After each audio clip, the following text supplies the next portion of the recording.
Rocket Squad! Welcome back to my channel. For today's video, Akiel Online Shop sent me new pairs of contact lens.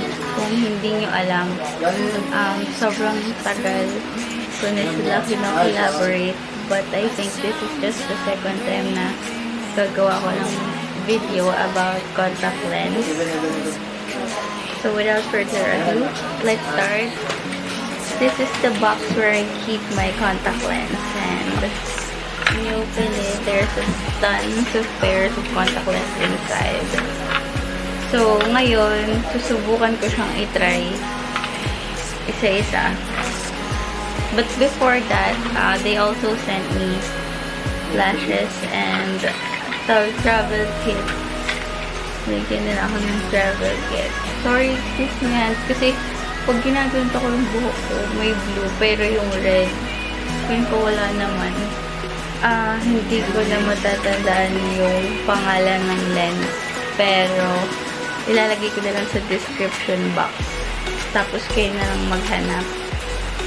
Kasi hindi ko na talaga kabisado sa sobrang dami. Bagay pala yung eyelashes pag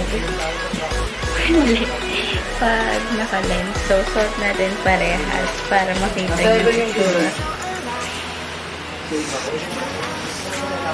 This is our first contact lens. Ako, personally, this is one of my favorite lens. Ito talaga yung isa sa lagi kong gamit sa contact lens collection ko.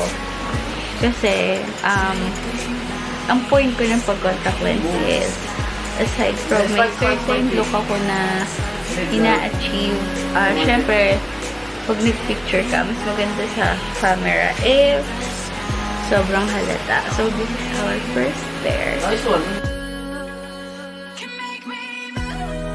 Okay, yung next pair is, this is also one of my favorite. This is the blue one. Isa din ko sa favorite ko na pair of lens. Ayon sa buhok ko, mas bagay yung blue. Ooh, nice one. Mas bagay itong blue sa aking hair kesa sa isa. At hindi ko alam kung bakit. For our third pair, hindi ko pa ito niligamit. Bagong bigay nila to kanina. Color gray siya eh. Try natin kung bagay ba. Hindi siya masyadong kita. Ito yung sinasabi ko sa inyo guys. Pagka hindi light, pag di masyadong kita, pwedeng ito talaga suotin parang everyday. Kasi yung light na contact lens, parang masasot nyo lang siya sa picture or photo shoot, gano'n. Napakahirap niya yung suotin for everyday kasi hindi naman sanay yung tao. Pero ito, isa ito sa mga contact lens na pwede nyo talagang maisuot sa labas kasi hindi siya masyadong obvious. Parang hindi masyadong okay tignan. Maganda naman siya.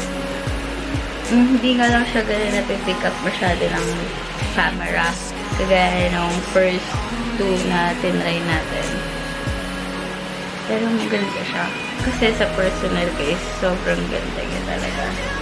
Kahit ako, kasod ko to for everyday look. For our last pair, hindi nyo ito masusot sa labas kasi para siyang for Halloween look or for SFX look. Basta, hindi nyo talaga ito masusot sa labas. Ano to? Baka lumulan kayo yung tawag dito eh. Pero meron na ako na isang lens na ganito. White lang talaga lahat. Ito kasi, kita pa yung black sa gitna. Bale guys, nasuot ko na yung kabila. Yan, sabi ko sa inyo, hindi nyo ito masusuot sa labas. Or pwede din, pag trip nyo, everyday look. Ganito, diba? Why not? Ito muna ang ating last pair of Top lens yung araw na to. Ang weird. Sobrang weird. Dahil wala akong SFX makeup. Pero, bagay pa din naman siya sa hair ko kasi parang pang Halloween look naman. Well, this is our last pair of lens for today. Siguro gagawa na lang ako ng next video para sa mga iba ko pang contact lens collection. Before I leave, gusto ko mag-shoutout ng apat. Si Alia Rex, si Ivy Angel Valeros, si Julian Krisha, and Christine Zara. Shoutout sa inyo. I'm so sorry for making this video short, pero parang feeling ko kasi hindi nakakayanin ng mata ko. Pag sinuot ko pa yung ibang lens, mahirap kasi magtanggal kabit. Sobrang hirap. Gagawa na lang ako ng part 2 if ever.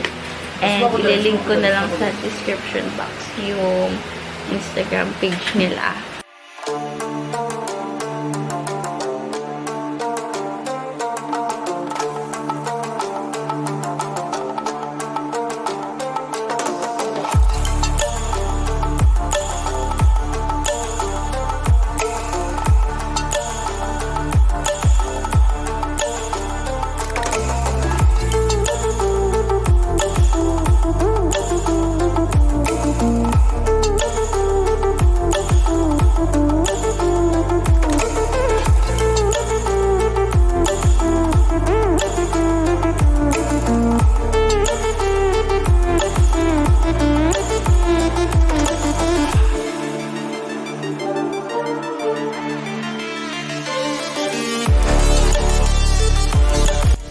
That will be all for today. Thank you guys for watching and see you on my next vlog.